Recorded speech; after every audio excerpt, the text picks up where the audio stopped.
So once again welcome बीयू पटना के सभी student. आपका कल एग्जाम है और आप एग्जाम को लेके काफी प्रेशर में होंगे। मुझे पता है बात। आप ये सोच रहे होंगे कि कुछ ऐसे क्वेश्चंस मुझे मिल जाए जिसे अगर हम पढ़ ले तो कल का एग्जाम में वो आए और मैच कर जाए।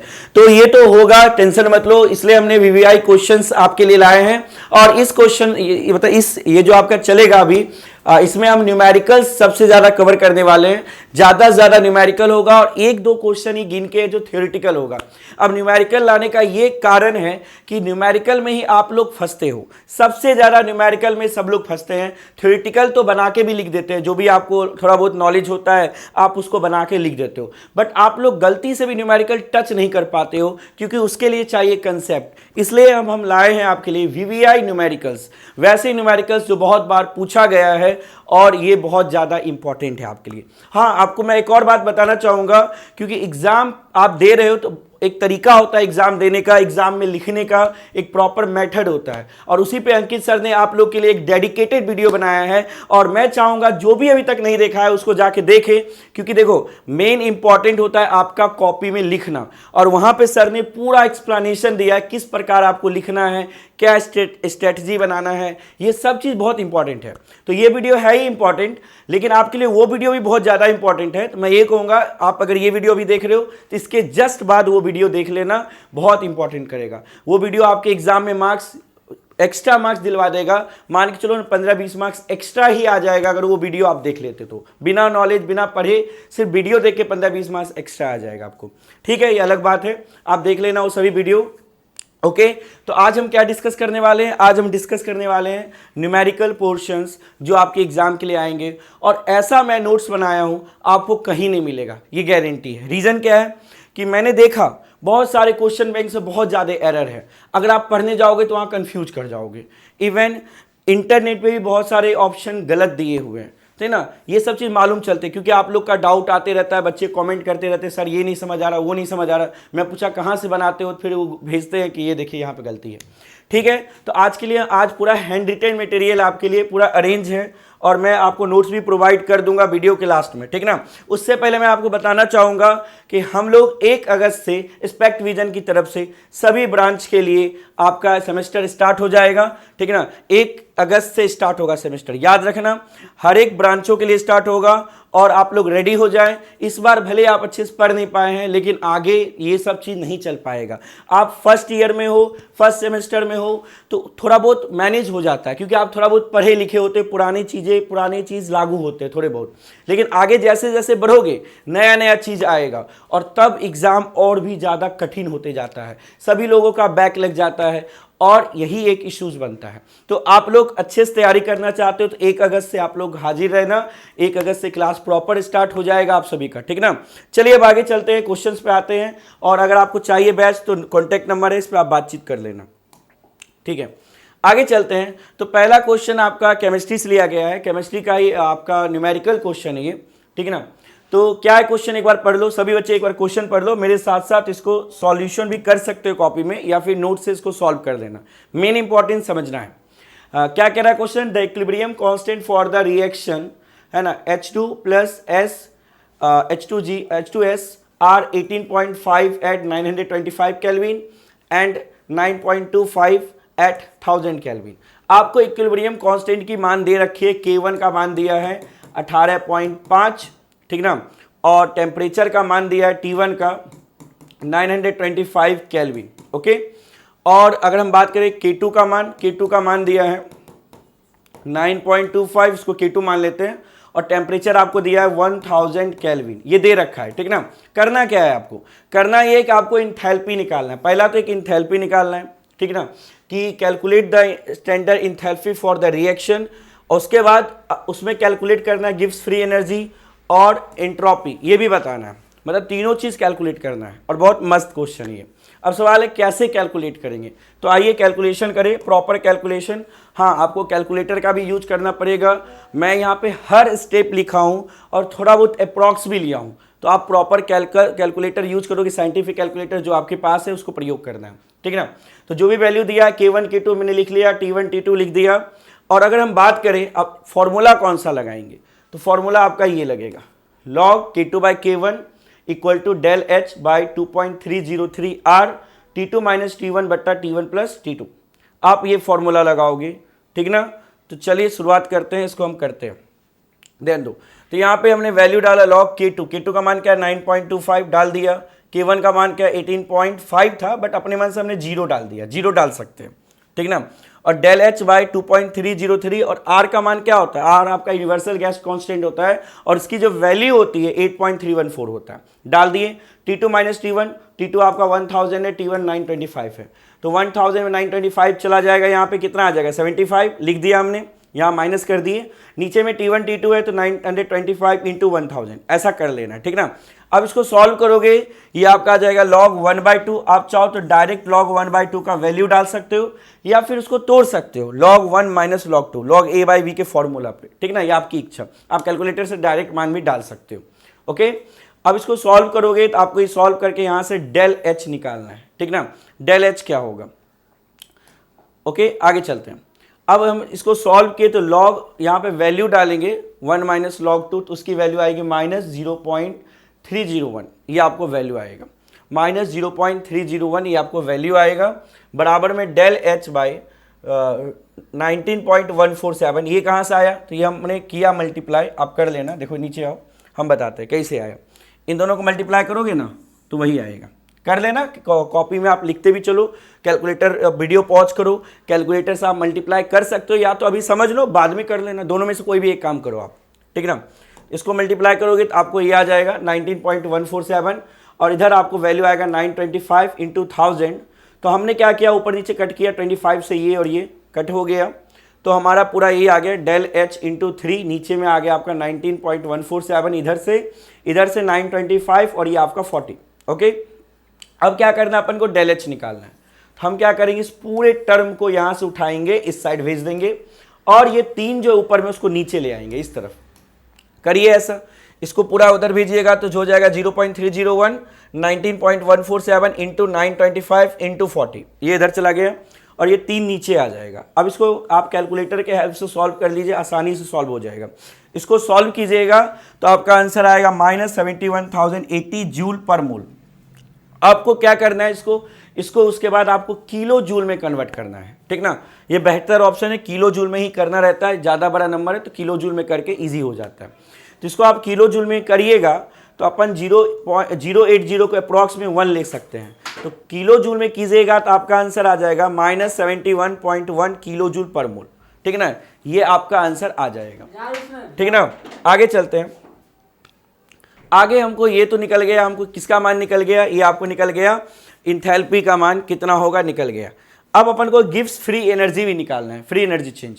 तो इसके लिए क्या कर सकते हैं, इसके लिए अपन यूज करेंगे formula minus RT ln K, ठीक ना। और गिब्स फ्री एनर्जी कितना, के का वैल्यू कितना लेना है उसमें, तो आपको दिया है टेम्परेचर आपको लेना है 925 पे निकाल के देना है, 925 केल्विन पे निकालना है डेल जी का मान। तो हम यहाँ लिखेंगे minus RT ln K, R क्या वही आपका 8.314, T क्या 925 और K का मान 925 पे कितना था 18.5, जाके चेक करो आपको दिख जाएगा 925 पे K का मान कितना है, मैं दिखाता हूँ, रुक जाओ, ये देखो यहाँ दिया हुआ है 925 पे कितना है 18.5, यही हमको लेना है। चलो ले लो, जल्दी सॉल्व कर। देखो मैं एक्सप्लेन भी कर रहा हूँ, ये नहीं कि मैं आपको पूरा नोट्स ला के दिखा दिया, ऐसा कुछ नहीं है, मैंने प्रॉपर आपको एक्सप्लेन किया कैलकुलेशन के साथ, ध्यान दो। तो यहाँ पे अगर आप देखोगे ln K का मान डालोगे 18.5, तो इसकी वैल्यू जब कैलकुलेटर से यूज करके निकालोगे 2.917 आ जाएगा, ठीक ना। अब क्या करना, तीनों को मल्टीप्लाई कर लोगे तो आपका प्रॉपर आंसर आ जाएगा 22,433 जूल पर मोल, और किलो जूल में कन्वर्ट करोगे बउआ तो आपको आ जाएगा 22.43 किलो जूल पर मोल, ये आपको आ जाएगा। ये आपको आ गया डेल जी का मान। कैलकुलेशन आपको खुद से कर लेना है, कैलकुलेटर के यूज करके, आपके पास है सुविधा, ठीक ना। आगे जाइए, आगे आपको एक और चीज निकालना है, इंट्रोपी निकालना है। तो उसके लिए क्या करेंगे, ध्यान से देखना, हम पढ़े डेल जी है ना बराबर del H minus T del S. तो यहाँ से हम क्या करेंगे, टी डेल एस को उधर ले जाएंगे, डेल जी इधर आ जाएगा। तो यहाँ से डेल एस का मान कैसे निकलेगा, टी को नीचे ले आओ, तो डेल एच माइनस डेल जी बटा टी। अपन ने क्या किया, डेल एच का मान ऑलरेडी निकाल चुके हैं, कितना निकाले थे याद करो, हम पढ़े थे ना अभी, तो आप वीडियो पीछे करके देख लो, 71.1 किलो जूल पर मोल निकला था ये, किसका मान, डेल एच का। और गिब्स फ्री एनर्जी चेंज का भी निकाले हम, कितना आया वो, माइनस में आया था, ये कितना आया था, माइनस में आपको आया था -22.43 आया था किलो जूल पर मोल, ये भी किलो जूल पर मोल में ही आया था। आपको दोनों को माइनस कर देना है, ठीक है ना। और नीचे में 925 डालना है, क्योंकि आपको क्वेश्चन में दिया हुआ था कि 925 केल्विन में निकालना था। तो जब आप 925 डालोगे और उसको सॉल्व करोगे तो -52.6 किलो जूल पर मोल के आसपास आपका आंसर आ जाएगा। तो मुझे उम्मीद है क्वेश्चन आपको बहुत अच्छे समझ आया होगा। अगर समझ आया तो कमेंट करके बताओ सर समझ आ गया। देखो ये सब क्वेश्चन जब भी आता है ज़्यादा मार्क्स का आता है, ठीक है ना। और आप लोग बिल्कुल डर जाते हो, क्योंकि थ्योरेटिकल में तो कुछ बना के भी लिखा जा सकता है, न्यूमेरिकल सबसे बड़ा डिसएडवांटेज हो जाता है आप लोग के लिए। इसलिए ये वीडियो आपके लिए बहुत ज़्यादा ही इंपॉर्टेंट है और मैं चाहूँगा अंत तक देखो, बहुत इंपॉर्टेंट न्यूमेरिकल्स मैं आज लेके आया हूँ आपके साथ, ठीक है ना। तो ये एक न्यूमेरिकल हो गया, नेक्स्ट न्यूमेरिकल की ओर चलते हैं। नेक्स्ट आपका न्यूमेरिकल है, आपको अरेंज करना है इनको in increasing order of stability. आपको स्टेबिलिटी के ऑर्डर में इसको इंक्रीज करना है। क्या क्या दिया है, N2, N2 plus, N2 minus, N2, 2 minus, ठीक ना। नाइट्रोजन का है, अलग अलग आयंस फॉर्म में, ओके। अब इंपॉर्टेंट बात क्या है कि स्टेबिलिटी तब बढ़ता है, दो चीज पे निर्भर करता है, मुख्य रूप से दो चीज पे निर्भर करता है। पहला तो बॉन्ड ऑर्डर क्या है, दो चीज, पहला क्या, पहला आपका बॉन्ड ऑर्डर क्या है, दूसरा निर्भर करता है एंटी बॉन्डिंग इलेक्ट्रॉन पे, कि एंटी बॉन्डिंग कितने इलेक्ट्रॉन है। और सुनना, जितना कम से कम एंटी बॉन्डिंग इलेक्ट्रॉन होगा उतना ही ज़्यादा स्टेबल होगा, याद रखना। एंटी बॉन्डिंग इलेक्ट्रॉन जितना कम से कम होगा वो उतना ज़्यादा स्टेबल होगा, ठीक ना। तो स्टेबिलिटी का बॉन्ड ऑर्डर के साथ डायरेक्ट रिश्ता है, डायरेक्ट, जितना ज़्यादा बॉन्ड ऑर्डर उतना ज़्यादा स्टेबिलिटी, क्योंकि डायरेक्ट रिश्ता है ना। डायरेक्ट रिश्ता में क्या होता है, ये ज़्यादा तो ये भी ज़्यादा। एंटी बॉन्डिंग इलेक्ट्रॉन के साथ उल्टा रिश्ता है, जितना ज़्यादा एंटी बॉन्डिंग इलेक्ट्रॉन उतना ही कम स्टेबल, इनडायरेक्ट रिश्ता है, ठीक ना। ये अनस्टेबिलिटी को शो करेगा जितना ज़्यादा होगा। चलिए आगे आइए, आपको सॉल्व करना है, सबके लिए सॉल्व करना होगा। N2 के लिए N2 plus, N2 minus, N2 2 minus, ये थोड़ा लंबा टाइप का क्वेश्चन है, तो इसमें आपको प्रॉपर सबको सॉल्व करके देना होगा। तो इसको हम कैसे सॉल्व करेंगे प्रॉपर में, प्रॉपर नोट्स है, आपको वीडियो के लास्ट में नोट्स मिल जाएगा, लिंक मिल जाएगा, उस लिंक ग्रुप में ज्वाइन हो गए तो आपको प्रॉपर नोट्स मिल जाएगा, टेंशन बिल्कुल नहीं लेना है, ठीक ना। आगे हम बात करें तो bond order and number of electron in anti bonding orbital decide the stability, यही बात मैंने लिखा है आप लोग के लिए। अब चलिए वन बाय वन सभी का बॉन्ड ऑर्डर निकाला जाए, वन बाय वन सभी का बॉन्ड ऑर्डर निकालेंगे। तो अगर हम बात करें पहला आपका कौन आता है बुआ, बॉन्ड ऑर्डर का फॉर्मूला देखो लिखा हुआ है 1/2 NB माइनस Na। NB मतलब बॉन्डिंग इलेक्ट्रॉन्स, Na मतलब एंटी बॉन्डिंग इलेक्ट्रॉन, याद रखना। NB मतलब बॉन्डिंग इलेक्ट्रॉन्स, जितने भी बॉन्डिंग इलेक्ट्रॉन्स हैं बॉन्डिंग ऑर्बिटल में, और Na मतलब एंटी बॉन्डिंग ऑर्बिटल में जो भी इलेक्ट्रॉन है। क्लियर बात। चलिए आगे ध्यान दीजिए, यहां पे अगर हम N2 का बात करें तो N2 मतलब नाइट्रोजन 2 है, तो नाइट्रोजन, एक नाइट्रोजन में 5 वैलेंस इलेक्ट्रॉन होता है, 5 जो बाहरी इलेक्ट्रॉन होता है 5 वैलेंस होता है। 2 है तो 2 मतलब 5 + 5 10, टोटल इसके पास 10 वैलेंस इलेक्ट्रॉन है, जिसका अगर हम कॉन्फ़िगरेशन लिखे, मॉलिक्यूलर ऑर्बिटल पढ़े हो ना MOT थ्योरी, उसमें आप पढ़े होगे कॉन्फ़िगरेशन लिखना। तो अगर इसका हम कॉन्फ़िगरेशन लिखेंगे तो sigma 2s2, okay, sigma star 2s2 4 हुआ, पाई 2p4, ठीक है ना, 2 2 4 4 8 हुआ, उसके बाद सिग्मा 2pz2। क्लियर बात। अब हम बात करें बॉन्डिंग इलेक्ट्रॉन्स की, बॉन्डिंग कितने हैं, बॉन्डिंग का अगर हम बात करें तो बॉन्डिंग का बात करते हैं। ये आपका हो गया 2 बॉन्डिंग और ये 4 बॉन्डिंग, ठीक ना, और ये 2 और बॉन्डिंग, 4 2 6 और 2 8 आपका बॉन्डिंग है। ये आप 8 क्या है, 8 आपका बॉन्डिंग है। एंटी बॉन्डिंग का बात करें तो एंटी बॉन्डिंग इसमें सिर्फ और सिर्फ कितने हैं, ध्यान से देखो, सिर्फ और सिर्फ 2 है, ये वाला। तो एंटी बॉन्डिंग यहां डाल दिए 2, 8 में से 2 गया 6, 1/2 6 करेंगे 3 आ जाएगा, मतलब पहला का बॉन्ड ऑर्डर 3 आ जाएगा। इसी तरह मैं चलो आगे जल्दी जल्दी समझाता हूं, समय कम है और आप समझ गए होंगे। पहला का बॉन्ड ऑर्डर क्या आ गया, N2 का बॉन्ड ऑर्डर आ गया वो 3, ठीक ना। आगे चलते हैं, आगे बात करते हैं। आगे हम बात करें N2 प्लस, N2 प्लस का बात करें तो N2 में 10 वैलेंस इलेक्ट्रॉन होता है, बट यहाँ एक प्लस आ गया, प्लस आने के कारण एक वैलेंस इलेक्ट्रॉन कम हो जाएगा, तो टोटल कितने हो जाएंगे, 10 - 1 9 इलेक्ट्रॉन बचेंगे, ठीक ना। अब इस 9 इलेक्ट्रॉन का अगर हम थ्योरी मतलब MOT करें, आप इसका कॉन्फ़िगरेशन लिखोगे तो कॉन्फ़िगरेशन होगा sigma 2s, sigma star 2s2, पाई 2p4 और सिग्मा 2pz1, ठीक ना। अब इसमें देखोगे तो बॉन्डिंग कितने हैं, बॉन्डिंग 2 और ये 4 6 हो गया, और एक 7 हो गया, 7 बॉन्डिंग। एंटी बॉन्डिंग कितने, सिर्फ 2, ये 7 में से 2 गया 5, 5/2 करेंगे 2.5 आएगा। तो इसका कितना आया बॉन्ड ऑर्डर, इसका बॉन्ड ऑर्डर 2.5 आया, 2.5 आया, ठीक ना, याद रखना। तो ये अब इसका आ गया। अब इसका बात करते हैं नेक्स्ट, N2 माइनस का करते हैं। उसी तरह तुम लोग करोगे, एक माइनस है तो इसके पास एक एक्स्ट्रा इलेक्ट्रॉन होगा, 5 5 10 और एक एक्स्ट्रा 11 इलेक्ट्रॉन हो गया। और इसका आप कॉन्फ़िगरेशन लिखिएगा तो कॉन्फ़िगरेशन होगा sigma 2s2 sigma star 2s2 और पाई 2p4 और सिग्मा 2pz2, ठीक ना, और पाई स्टार 2p1, ऐसा होगा। अब अगर हम इसमें बात करें तो बॉन्डिंग में कितने आएंगे, बॉन्डिंग का अगर हम बात करें तो बॉन्डिंग 2 और ये आपका 4 6 और 2 6 2 8 8 आपका बॉन्डिंग हो गया, ठीक ना। तो यहाँ हम 8 लिख दिए। एंटी बॉन्डिंग का बात करें तो 2 और ये 1 3 एंटी बॉन्डिंग है। तो 8 में से 3 गया 5, 5/2 करेंगे फिर से 2.5 आएगा। मतलब इन दोनों का बॉन्ड ऑर्डर सेम है,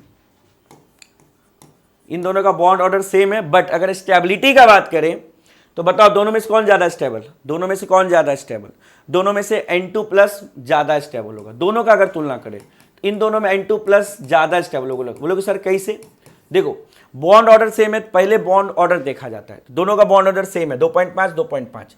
बट अगर हम एंटी बॉन्डिंग इलेक्ट्रॉन की बात करें तो इसमें सिर्फ 2 है और इसमें 3 है। तो जिसमें एंटी बॉन्डिंग इलेक्ट्रॉन कम होती है वो ज़्यादा स्टेबल होता है। तो 2 है तो ये ज़्यादा स्टेबल होगा, तो N2 प्लस ज़्यादा स्टेबल होगा as compare to N2 minus, याद रखिएगा। आइए आगे बात करते हैं। नेक्स्ट आपका है N2 2 माइनस।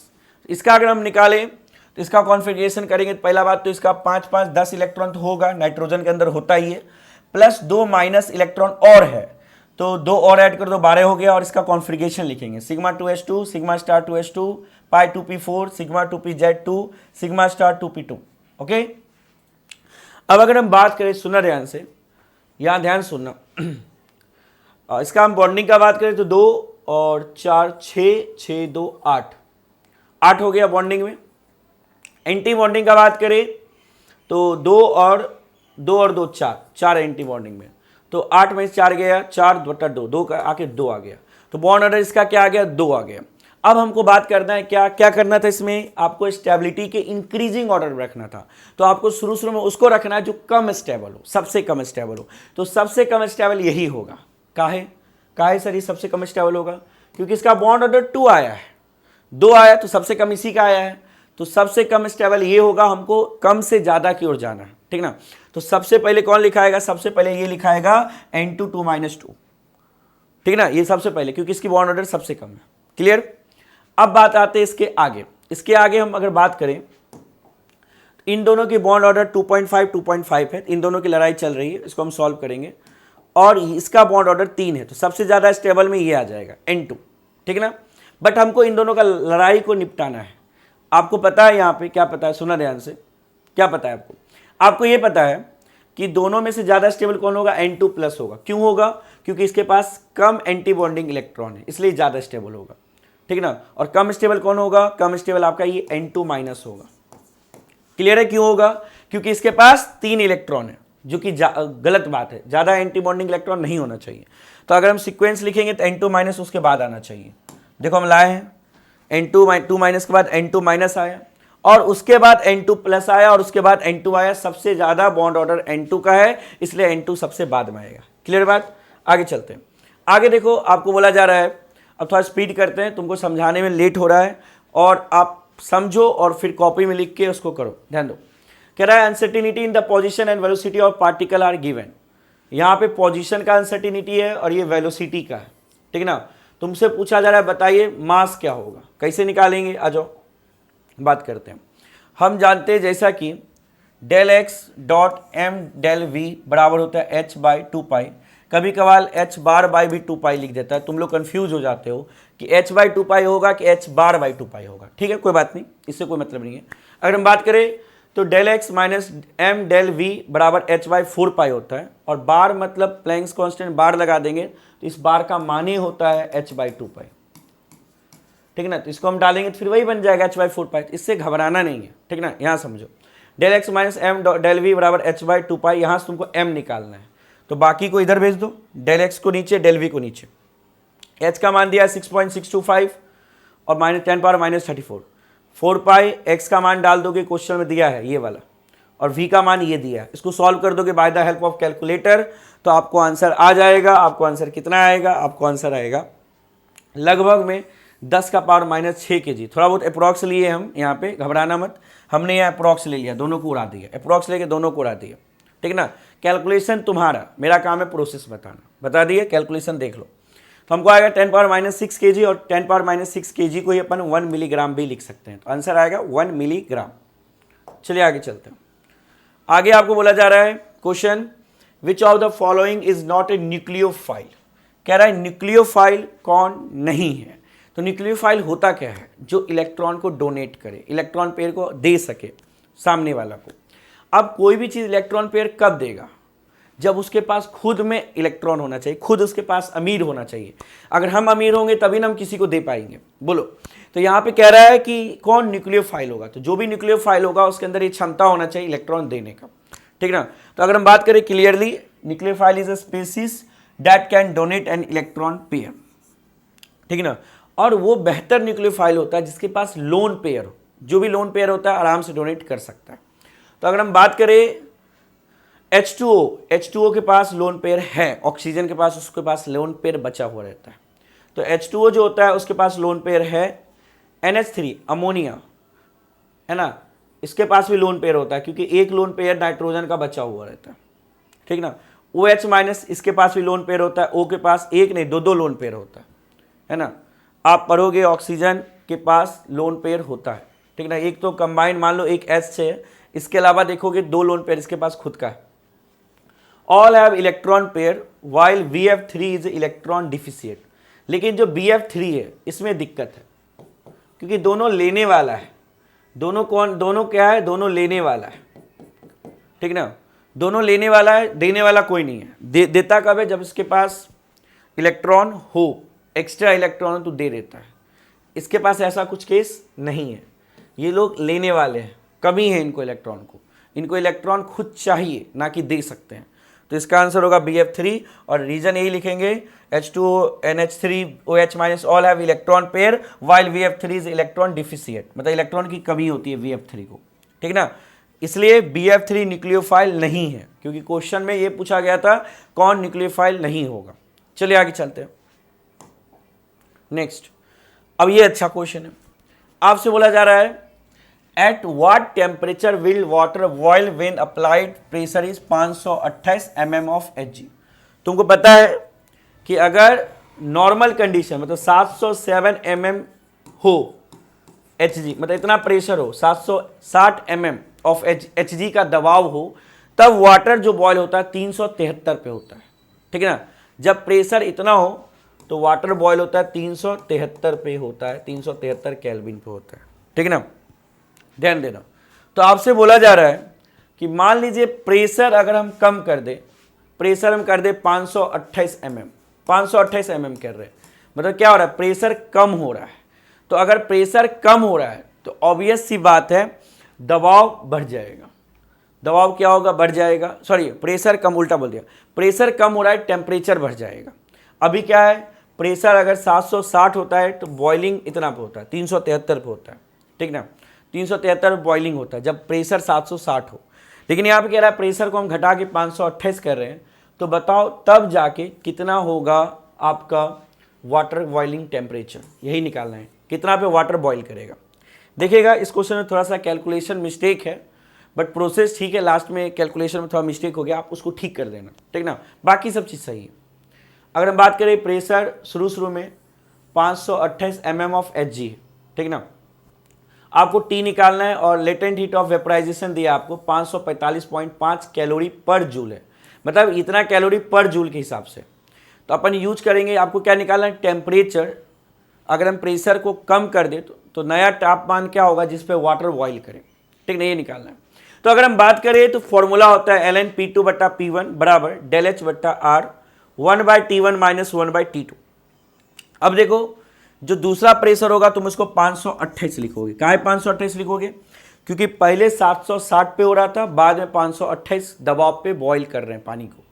तो बाद में 528 हुआ, 528 ऊपर और P1 शुरू का अपन 760 लेंगे, दिया नहीं है बट अपने को पता होना चाहिए, अपन को पता होना चाहिए कि 760 लेंगे तो उस पर पानी जो होता है 373 डिग्री पे बॉयल होता है केल्विन में, ठीक है ना, इसलिए जानबूझ के यहाँ 760 लेंगे, दिया नहीं है फिर भी लेंगे, ठीक, बराबर डेल एच कितना है 545.5 दिया हुआ है, बट एक प्रॉब्लम है, ये कैलोरी पर ग्राम में है, और हमको पता है वाटर का जो ग्राम होता है, अगर मॉलिक्यूलर वेट निकाले 18 ग्राम होता है पर मोल, इसलिए ये 1 ग्राम का दिया था 545.5, वाटर का 18 होता है, इसको 18 से गुना कर देंगे, ठीक। नीचे में आर क्या है, आप आर यूनिवर्सल गैस कांस्टेंट है, ठीक है ना, आर आपका यूनिवर्सल गैस कांस्टेंट होता है, और यहाँ हम आर का मान लेने जा रहे हैं 1.987। बोलो सर ये क्यों, आर का मान तो 8 पॉइंट होता है ना, 3-4, नहीं हम कैलोरी में ले रहे हैं, हम पूरा कैलोरी में चल रहे हैं, ये भी कैलोरी में चल रहा है, ऊपर वाला भी नीचे वाला भी कैलोरी में चल रहा है, तो यहाँ पे हीट को हम कैलोरी में ही छोड़ दिए, बदलने का झंझट खत्म। अब इसको सॉल्व कर लेना है, इधर आपका आएगा 1/T1, T1 कितना होगा तापमान शुरू का, क्योंकि शुरू में तापमान जो होता है 373 होता है, ठीक ना, जब नॉर्मल टेम्परेचर पे बॉयल करते हो वाटर, जैसे अभी का नॉर्मल कंडीशन बताए हम लोग का अपना, तो उसमें 373 पे बॉयल होता है, तो T1 लेंगे 373 और T2 का मान नहीं पता। अब इसको सॉल्व कर लेना है, P2 का मान डालो, P2 कितना 528 760, दोनों भागा करोगे कैलकुलेटर में डालोगे आंसर ये आएगा, इन दोनों गुना करोगे आंसर ये आएगा। आर को आप इसी वही लोगे 1.987, इसको फिर सॉल्व कर देना है, तो यहाँ से क्या निकालना है, यहाँ से आपको T2 निकालना है, ठीक ना, तो T2 निकालोगे, थोड़ा सा कैलकुलेशन एरर इसलिए है क्योंकि मैंने बहुत ज़्यादा अप्रॉक्स ले लिया था, ठीक ना, यहाँ पे आपका टेम्परेचर कितना आ रहा है, इसको सॉल्व कर लोगे, यहाँ से T2 निकालना है तुमको, प्रॉपर पूरा स्टेप दिया है, नोट्स मिलेगा देख लेना, बस कैलकुलेशन तुम कैलकुलेटर शिफ्ट करना तभी प्रॉपर आंसर आएगा। तो आंसर जो आपको आएगा 362 बिल्कुल नहीं आएगा, गलत आंसर है, क्योंकि आपका टेम्परेचर ज़्यादा आना चाहिए, तो आपका जो आंसर आएगा लगभग में अगर हम बताओ अप्रॉक्स में 382 के आसपास आएगा अप्रॉक्स में, क्योंकि टेम्परेचर और ज़्यादा होना चाहिए, अगर प्रेशर कम करोगे टेम्परेचर बढ़ेगा, ये लॉजिक आपका कहता है। तो आप थोड़ा सा कैलकुलेशन में ध्यान देना, बन जाएगा आंसर आपका आ जाएगा, पूरा प्रॉपर स्टेप है, बस अप्रॉक्स लेने के कारण हल्का सा आंसर उधर भाग गया, प्रॉपर मैंने कैलकुलेटर का यूज़ लास्ट में जाके किया, तुम देख सकते हो पूरा कैलकुलेशन मैं किया, मैं चाहता डायरेक्ट कैलकुलेटर भी यूज कर सकता था, आंसर डायरेक्ट आ जाता। आगे चलते हैं, आगे आपको बोला जा रहा है पर ये क्वेश्चन बड़ा इंपॉर्टेंट क्वेश्चन है, बहुत बार पूछा भी गया है, PYQ क्वेश्चन में से है, कह रहा है एक रिएक्शन है जिसका del H enthalpy change less than 0 है और डेल एस ये भी लेस देन 0 है, ठीक ना, तो आप इंट्रोपी चेंज भी लेस देन 0 है। कह रहा है at what temperature the forward reaction process, कह रहा है कितना तापमान हो कि फॉरवर्ड रिएक्शन जारी रहे, मतलब रिएक्शन कंटिन्यू रहे, स्पॉन्टेनियस रहे। क्वेश्चन घुमा के पूछ दिया, स्पॉन्टेनियस वर्ड नहीं यूज किया, बट उसका कहना है स्पॉन्टेनियस रहे, ठीक ना, कितना टेम्परेचर रखे, कम रखे कि ज़्यादा रखे, एक फिक्स टेम्परेचर नहीं पूछ रहा है, कम रखे कि ज़्यादा रखे, ताकि रिएक्शन स्पॉन्टेनियस हो। तो अगर हम बात करें, ध्यान सुनना, इसको सॉल्व करने का, तो आपको बताया क्वेश्चन में दिया हुआ है, क्या दिया आपको क्वेश्चन में, आपको क्वेश्चन में दिया है del H is less than 0 और डेल एस इंट्रोपी चेंज भी लेस देन 0 है। तुमको बोला जा रहा है रिएक्शन होना चाहिए, मतलब रिएक्शन होने का मतलब स्पॉन्टेनियस होना चाहिए, और स्पॉन्टेनियस होने के लिए आपको पता है, क्या पता है, गिव्स फ्री एनर्जी चेंज का वैल्यू 0 से कम होना चाहिए स्पॉन्टेनियस होने के लिए। ये सब पढ़े हो, ऐसा नहीं नया पढ़ रहे हो। अब देखो, सुना ध्यान से, यहाँ पे del H minus T del S बराबर गिव्स एनर्जी होता है, गिव्स एनर्जी चेंज, ठीक ना, फ्री एनर्जी चेंज। अब यहाँ पे आपको पता है डेल जी का मान क्या होना चाहिए, लेस देन 0 होना चाहिए। यदि अब डेल जी लेस देन 0 होगा, इसका मतलब ये जो इसके साथ है ये भी लेस देन 0 होना चाहिए। अगर ये लेस देन 0 है तो देखो गिव्स फ्री एनर्जी का मान क्या है, H del H minus T del S, तो ये अगर लेस देन 0 है तो ये भी लेस देन 0 होना चाहिए। ये तो हमने क्या किया, हमने यहाँ लिखा del H minus T del S is less than 0। Okay, अब अगर टी डेल एस को उधर लेके चल जाएंगे तो ये आपको ये आ जाएगा, क्या आ जाएगा, del H less than T del S. और आपको पता है, क्या पता है कि यहाँ पे डेल एच भी नेगेटिव है, डेल एच भी क्या है, नेगेटिव, और डेल एस भी क्या है, नेगेटिव, दोनों नेगेटिव है, दिया है क्वेश्चन में। तो ये बताओ अगर ये भी नेगेटिव, ये भी नेगेटिव, तो इसका गुना बड़ा कब होगा, ये बड़ा कब होगा? तो आपको पता होगा नेगेटिव में कोई भी दो संख्या अगर नेगेटिव में है तो जो छोटा होता है वही बड़ा होता है, बड़े हो गए। नेगेटिव में अगर दो संख्या है तो जो छोटा होता है वो बड़ा होता है। तो ये बड़ा कब होगा? जब टी डेल एस की वैल्यू छोटा हो डेल एच से, है ना। अब ये छोटा कब होगा, ये दोनों का गुना छोटा कब होगा?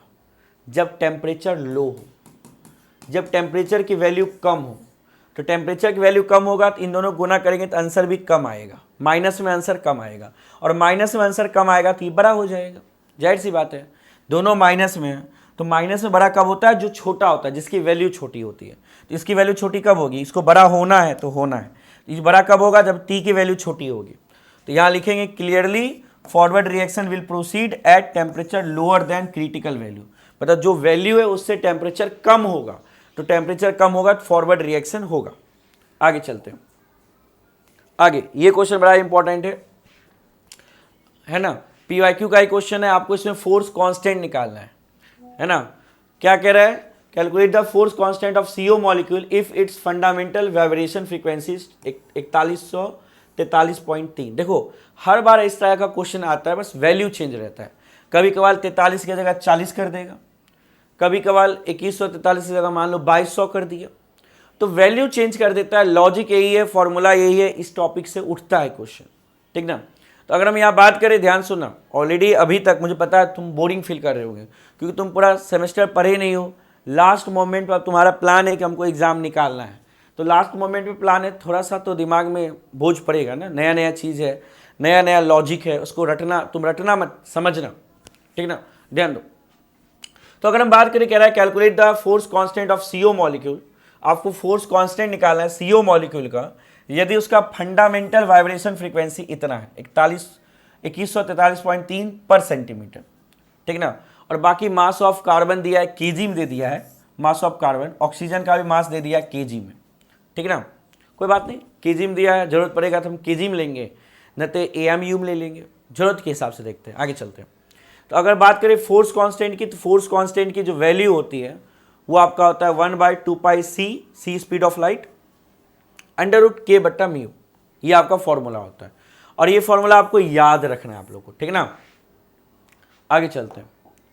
इस फॉर्मूला में कौन कौन क्या है? V आपका हो गया वाइब्रेशनल फ्रीक्वेंसी, C आपको पता है स्पीड ऑफ लाइट हो गया, और जो म्यू देख रहे हो, म्यू तुम्हारा होता है रिड्यूस मास, कितना रिड्यूस मास है उसको म्यू लिखते हैं। तो फॉर्मूला में जो जो चीज़ है सब आपको मालूम होना चाहिए कि कौन क्या है, ठीक ना।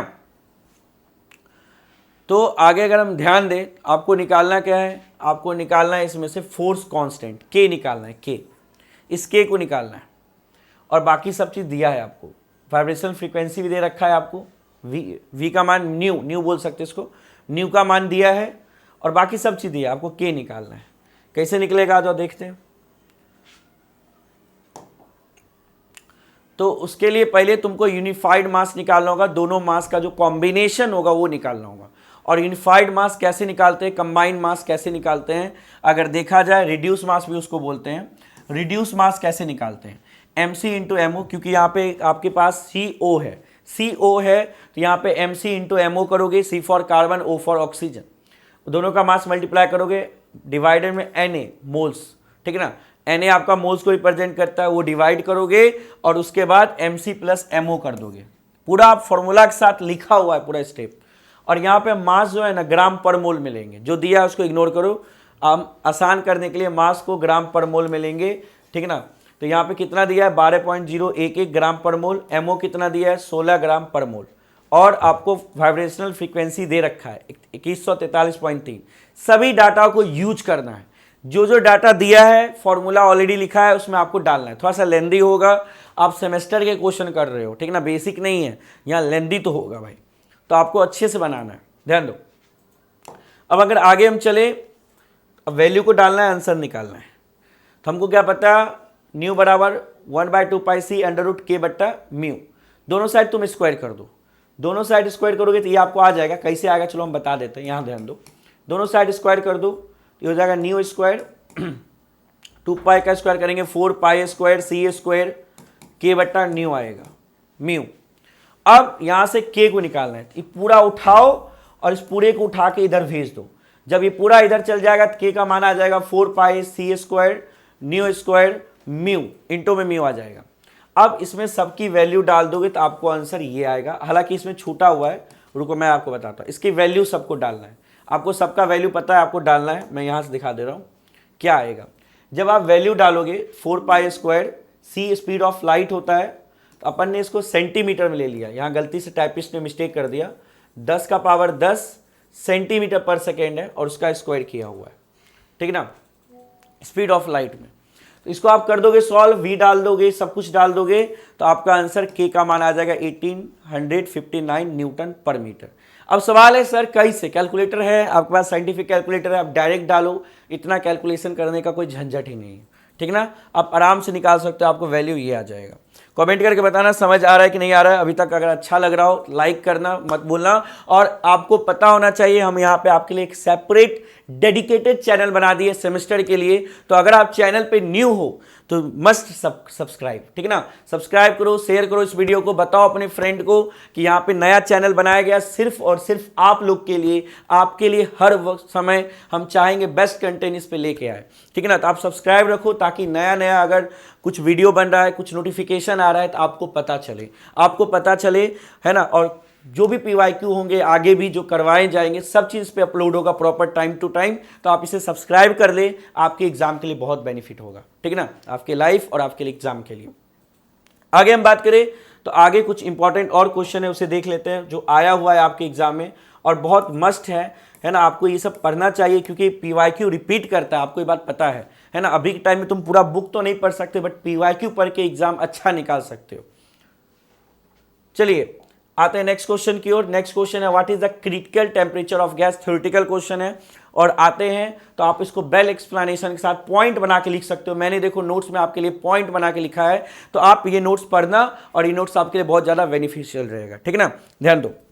अगर यहां हम बात करें तो यहां पे आपका क्या कहा जा रहा है, what is the critical temperature of A gas. Critical temperature क्या होता है, तो इसको समझने के लिए पहले आपको इसका डेफिनेशन मालूम होना चाहिए, क्रिटिकल टेम्परेचर होता क्या है। तो अगर हम बात करें क्रिटिकल टेम्परेचर का, तो अगर इसका डेफिनेशन की बात करें, the critical temperature is the highest temperature at which a gas can be liquefied by applying pressure. कह रहा है वो हाईएस्ट टेम्परेचर जिस पर अगर हम प्रेशर लगाए तो गैस लिक्विफाइड हो जाए, ठीक है ना। गैस जो है लिक्विडफाइड होना चाहिए, याद रखना। क्रिटिकल टेम्परेचर क्या है, हाईएस्ट टेम्परेचर है, अधिक सबसे ज्यादा टेम्परेचर जिस पे अगर हम प्रेशर लगाए तो गैस क्या हो, लिक्विड में कन्वर्ट हो जाना चाहिए, ठीक है ना। आगे चलते हैं, बियॉन्ड क्रिटिकल टेम्परेचर। अगर हम बात करें क्रिटिकल टेम्परेचर से आगे का, तो about this temperature the gas can not be liquefied regardless of pressure applied. कह रहा है क्रिटिकल टेम्परेचर के अगर हम आगे जाए तो कितना भी तुम प्रेशर लगा लो गैस लिक्विफाइड नहीं होगा, जो भी गैस है, ठीक है ना, लिक्विफाइड नहीं होगा, ठीक है ना। तो हम बात कर रहे हैं क्रिटिकल टेम्परेचर का। देखो नेगेटिव में भी हो सकता है, ये मत सोचना कि सर ज़्यादा टेम्परेचर पे गैस कैसे लिक्विड बन जाएगा। तो हम बात नेगेटिव का कर रहे हैं, डाउन साइड का ही बात कर रहे हैं, कम का ही बात कर रहे हैं।